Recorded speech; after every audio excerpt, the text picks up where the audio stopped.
What's going on YouTube? Bryce Crispy94 here, bringing you another miniature painting video, and this time we have March's community voted miniature. I give you none other than the Wight. The Wight won the YouTube and the Discord poll, so that's how we got it here. I hate when I get them on camera and I notice that I need to prime them way better, so before we start painting I will take care of that.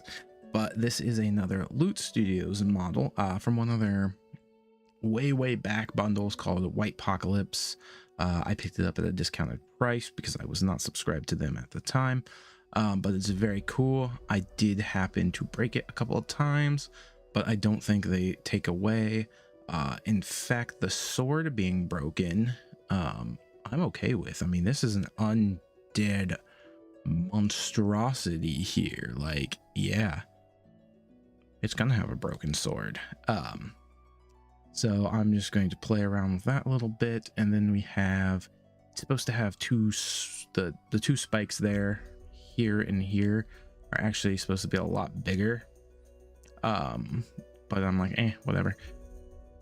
So yeah, again, Loot Studios model. Their link will be down below if you guys want to print it and follow along with my little tutorial. But I don't know why I was feeling the undead for March, so we had a vote of different undead creatures and the Wight was the winner. So without further ado, let's get to painting. Okay, real quick for the first step, because there was an incident, my Steam decided it was going to update games while I was trying to record, and the recording was just incredibly choppy and destroyed, so I'll just cover what I did in this step right here. The first step, we just took some Vallejo dead white and did a little bit of dry brushing. This is just to set up some future steps. We just did a dry brushing of the head, mostly to get the hair. We don't really care about anything else but the hair, so if you're got a little bit smaller dry brush than me and you can just get that hair, perfect. And then we also did the flame skull that is holding. Again, both of this is for a future step down the line. So now let's get back to paint. Now with that initial dry brushing out of the way, we're going to go ahead and start base coating. The first thing we're going to do is we're going to grab Army Painter's Cursed Blade, which is unique to the Dungeons & Dragons set. It's a light bronzish color, kind of goldish. It's very cool. I like how it looks. It looks like it would belong to an undead creature. And we're just going to paint all the metal besides the sword in this color. Go ahead and do the crown. I forgot it to do it at first, so I do it later on in the video, but you can do it now just to save yourself a step. Also go ahead and do the hilt of the sword, that kind of like, that's what I'm saying, the hilt or the guard, can't remember which, the four spiky things coming out of the sword. Do that in this as well.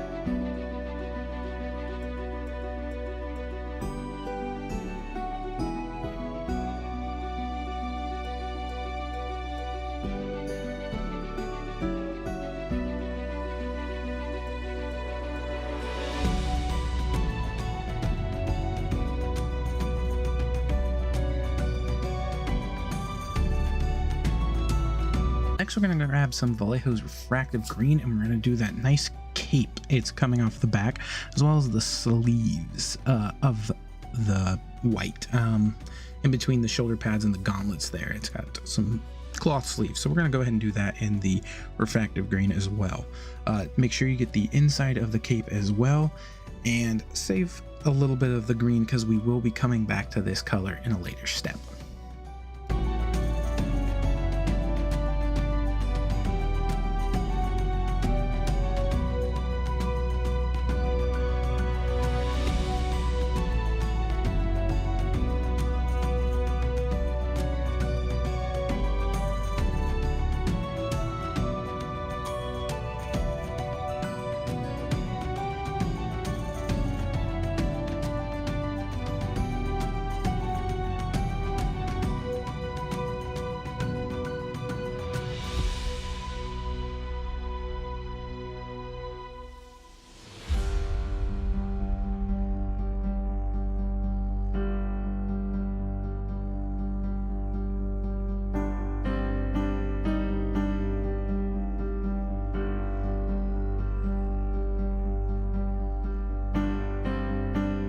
Next up is the skin. So we're gonna grab some Army Painter's Ghoul Gray, which is another D&D unique. You could probably also settle with the Ash Gray that D&D uses, just a light gray of some sort.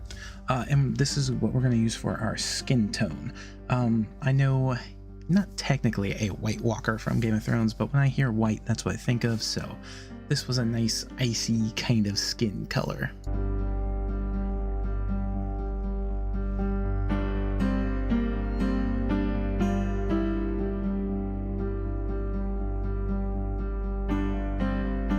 Now we're going to finish off the rest of the clothing with some Wraith Black.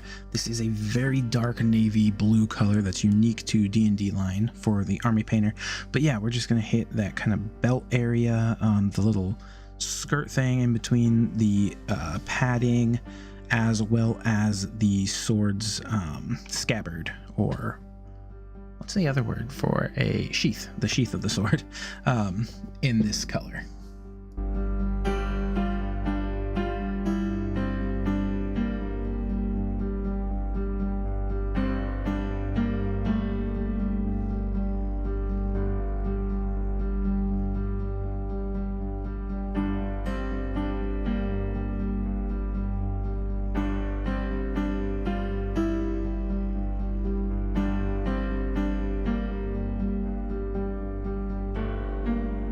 Now that should be all the base coating on the actual figure itself, minus the sword, which we'll get to after this. But we're going to jump down to the base real quick, and we're going to do the pillar or grave. I'm not 100% sure what it is, but the thing it's standing on in some Army Painter's Dungeon Stone or Dungeon Gray.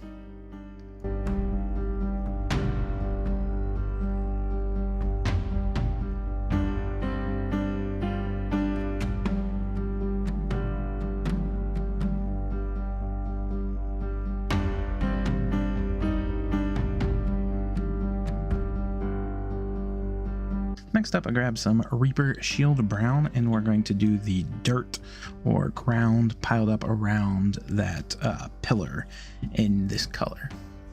Usually 1 to 2 coats with the Reaper paint is perfect.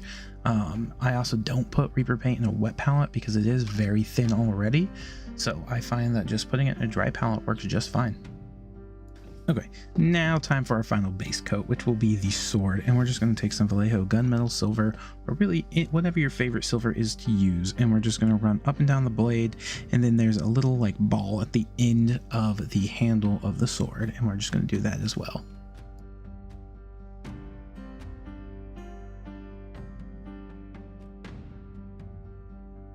And now most of you have probably already done this, but if you were like me and forgot to do the crown, go ahead and do it in the curse blade as well.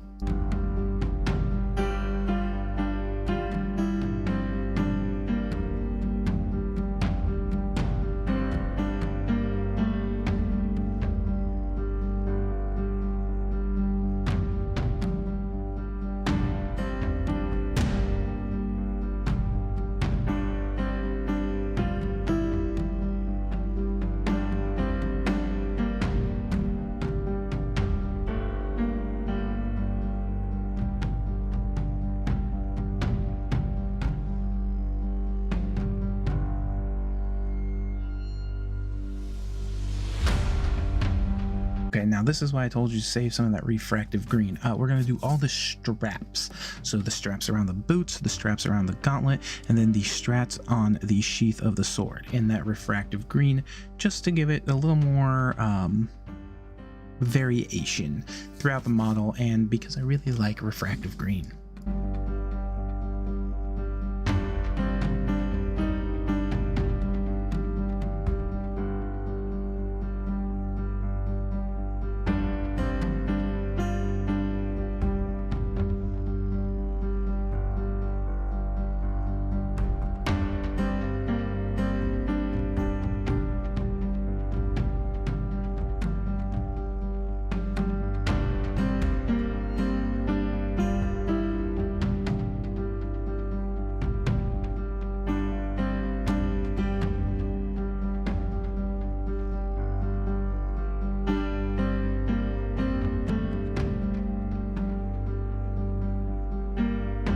Next, we're jumping over to some Citadel paints with their non-oil shade, and we're going to be doing this just on the refractive green.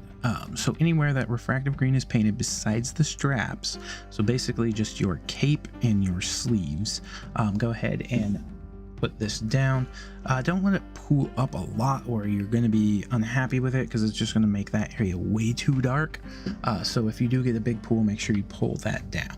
Next, I'm going to experiment with some Vallejo's Black Wash. This is not usually a wash I use. I usually use Army Painter Strong Tone, but I haven't been as happy, or sorry, not Strong Tone, Dark Tone, but I haven't been as happy with my current bottle as it's leaving stuff very shiny.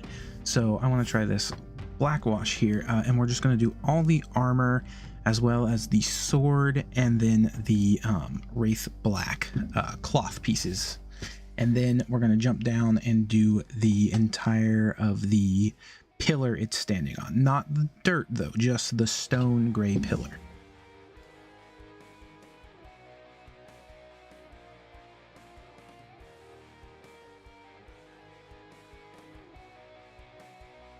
Next up, we're going to grab some Army Painter's Skeleton Bone, and we're going to paint that skull on the belt buckle, as well as there's a skull, a tiny skull on the sheath of the sword, and then there's some bone fragments around the waist and on that front skirt piece that we're going to paint in this skeleton bone color.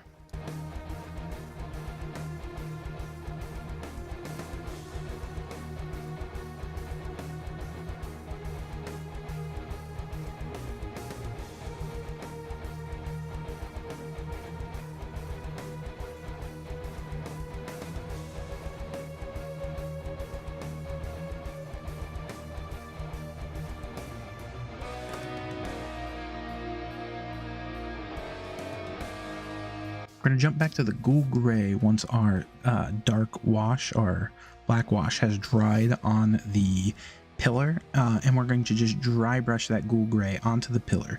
This will give that kind of weathered look, show just a little bit of light variation, and just kind of balance really well, giving a light, a dark, and a mid-tone for our stone base.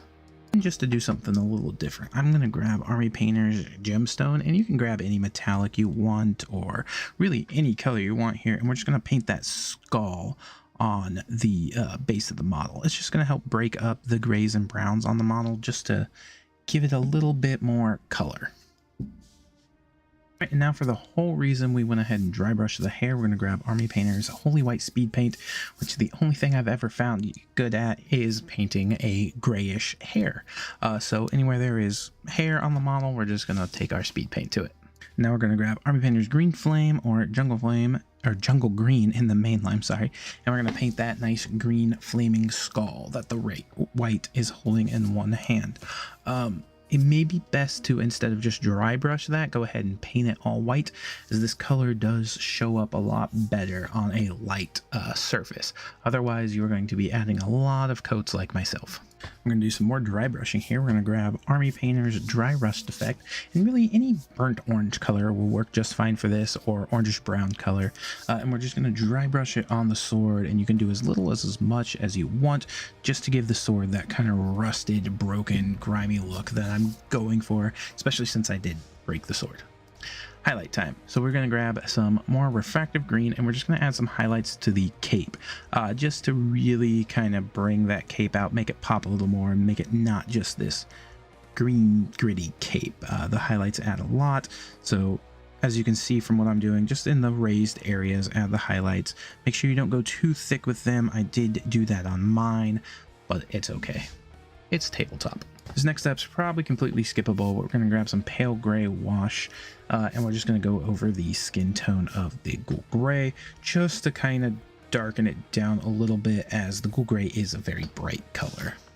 And the final step to our model is going to be another wash. This time we're going to grab Army Painter's Strong Tone. This is a nice strong black tone, and we're going to go over all the skeleton bone colors. I do this frequently to give that kind of dry aged bone look to any sort of bone that I'm having, as well as we're going to go ahead and add it to the dirt on the base just to give more brown color.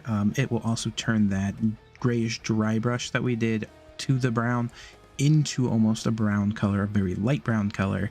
So now we have 3 different colors of brown. We have a light, a dark, and a mid-tone.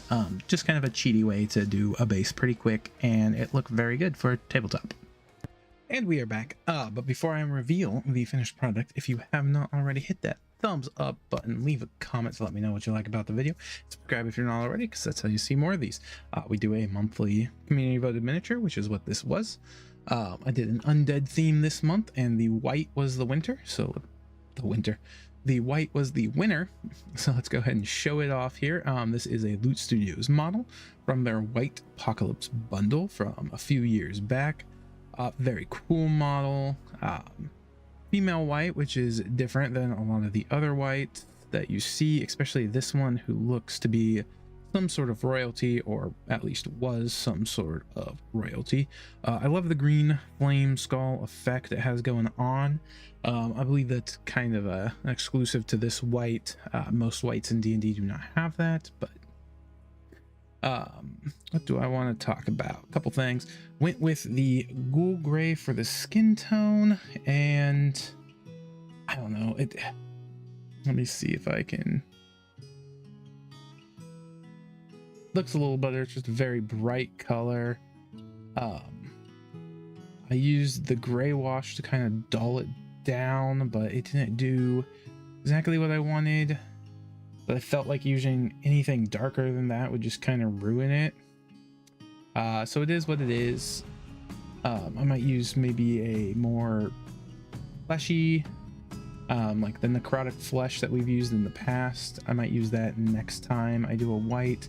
I'm just had Game of Thrones on my mind with the White Walkers. So that's what we got. The green flame. Jungle green. I have a love-hate relationship with this color. Love how it looks, hate how it paints. I did go ahead and pick up a couple of the new Fnatic neon colors. I guess not really neon colors. I think they're 4 like glowing effects. They have a light blue, a yellow, a green, and I think a red. So I pre-ordered those. So hopefully those will be here soon, and I can kind of let green flame fizzle out. The skull down here, originally I was just gonna leave it stone. I was like, you know what, I think it'd be cooler if I chose like something to just kind of make it pop. So I chose that red. It kind of draws attention to the base, but I don't mind that because I think I did a fantastic job on the base. Tried some new things with the base, different colors, using the ghoul gray actually as the dry brush to both the dirt and the stone effect. Worked out really well. Couple things that I do want to point out. Oh, I'm really happy with how the sword turned out. I want to talk about that real quick before I get to the negatives. It's rusty, but it still shines. Same with the armor. It has that super dull look, yet still shiny, like this thing came out of the ground. Okay, for the negatives, very small model, a lot of details, such as the bones in the skull. I just had a hard time figuring out when I should paint them, and I painted them after I did the wash, and I'm like, I feel like I should have painted them before, and then just tried to avoid them as best I could with the wash. So if you are watching the whole video before you paint, take note of that. Highlights I enjoy, but I do think my Nuln Oil may be destined for the garbage. I don't think it's doing the job it should, and that is because, well, most of this is saved Nuln Oil. You don't know what happened. I was painting a zombie Tyrannosaurus Rex and spilled the entire bottle, and that is what I could salvage. So I just think maybe it's time to get rid of that. Halfway through, I diverted from the Nuln Oil to Vallejo's Black Wash, and I actually enjoyed how it turned the armor out. I may start using this more than my Army Painter Dark Tone, only because this bottle of Dark Tone seems to be leaving everything very shiny, whereas the Vallejo wash did not do that. So And then the final negative I have is actually my holy white. I'm not sure what happened there, but it didn't change like it normally does when I use it for like white hair. I don't know if I didn't have the dry brush well enough or what, but yeah, normally it leaves more of a grayish color, and there's a lot more black in there than I'm used to seeing. But you win some, you lose some. Very happy with most of the highlights. This one I got a little too thick, I think, but it happens. I probably could have added some more Wraith Black highlights here, but whatever. I also really like how Wraith Black is almost a blue color, and then as soon as I added that dark wash to it, it became black, but not like a black. So that was the exact intended effect there. But yeah, really happy with the figure, really happy with the paint job. Awesome model as usual from Loot Studios. Losing my voice apparently, so I'm gonna wrap this one up here. Hope you guys enjoyed it, and I will catch y'all next time. Peace.